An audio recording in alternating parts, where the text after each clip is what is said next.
আমাদের তরকারি আমরা পাকাবো। বাংলাদেশের মানুষ ঠিক করবে এখানে কে ক্ষমতায় আসবে আর কে ক্ষমতায় আসবে না।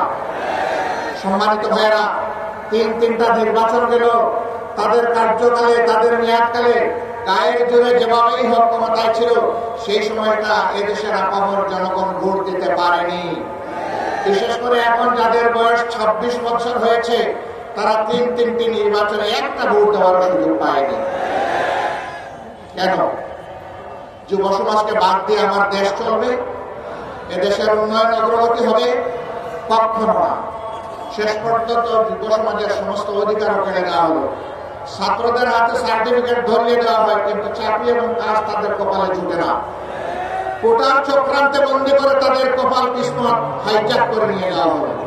তারা এর জন্য রাস্তায় নামলো অধিকার আদায়ের জন্য। ছোট্ট একটি দাবি, সেই দাবিটাকে পুরোনা কায়দায় হেলমেট এবং মুগর দিয়ে দমন করার চেষ্টা করা হলো।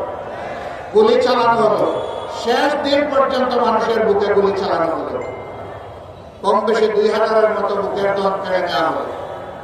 আমরা আল্লাহর দরবারে দোয়া করি আল্লাহ তাদেরকে শহীদ হিসেবে কবুল করুন, তাদের পরিবারকে আল্লাহ তাআলা সবর ইখতিয়ার করার তৌফিক দান করুন।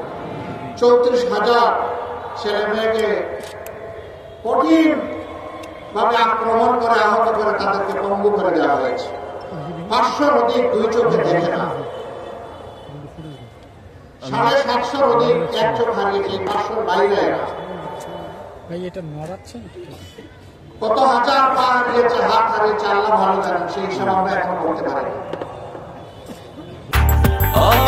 ব্রেকফাস্ট, টিফিন কিংবা স্ন্যাক টাইমে মজাদার আয়োজন মানে অল টাইম ব্রেড। নির্মমভাবে তাদের উপর আক্রোশ করা হয়েছে। তারা তো ক্ষমতার প্রতিদ্বন্দ্বী হয়ে রাস্তায় নামেনি, তারা একটা অধিকার চেয়েছে। কিন্তু শেষ পর্যন্ত আল্লাহর ইচ্ছা, তাদের একটি অধিকারের সাথে জনগণের সমস্ত অধিকারের জন্য তারা লড়াই শুরু করবে। এবং সেই লড়াইয়ে আল্লাহ তাআলা সাহিত্য নেমে আসলো।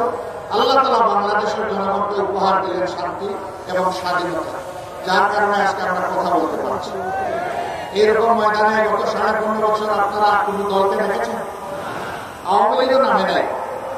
আওয়ামী লীগও নামে নাই। কেন নামে নাই জানেন? একা খালি মাঠে তো আর খেলা চলে না, সেই মাঠে আর কোন প্লেয়ার নাই, তারাই একা। অবশ্যই এটাও ঠিক, 14 নির্বাচনে 154টি আসন তারা দখল করেছিলেন বিনা প্রতিদ্বন্দ্বিতায়।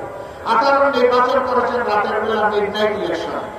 আর 24-এর ইলেকশন করেছেন আমি আর দামি। একদিকে আওয়ামী লীগের ক্যান্ডিডেট, আর একদিকে আওয়ামী লীগের নিউট্রাল ক্যান্ডিডেট, স্বতন্ত্র ক্যান্ডিডেট। কি হাস্যস্কর! এই সরকার ছিল দামি সরকার।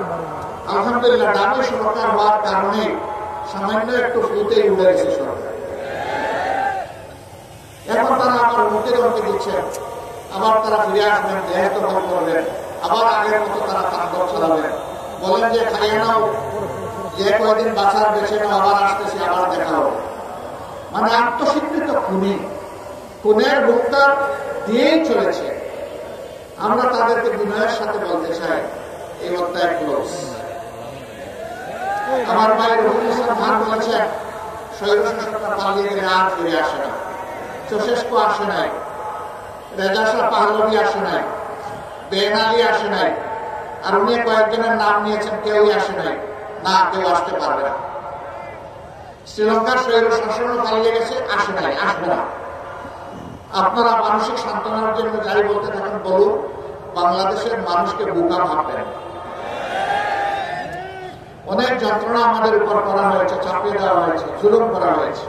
দেশের স্বার্থে আমরা সবগুলো বুকে চেপে এখন দেশটাকে সামনের দিকে সবাই মিলে আমরা এগিয়ে নিতে চাই। আমরা চাই না এই দেশ ভাগ বিভক্ত হোক। আমরা চাই 18 কোটি মানুষের 34 কোটি হাত একত্রিত হোক। সবাই এক হয়ে হিংসা বিদ্বেষ পরিহার করে আমরা সামনে আগাই। তবে এটা ঠিক, যারা খুন করেছেন, গুম করেছেন, যারা লুণ্ঠন করেছেন, চুরি করেছেন, দেশের 26 লক্ষ কোটি টাকা বিদেশে পাচার করেছেন, তাদের বিচার হতে হবে। আর ওই টাকাগুলো দেশে ফেরত আনতে হবে। এগুলো জনগণের টাকা, ফেরত এনে জনগণের কাজে লাগাতে হবে।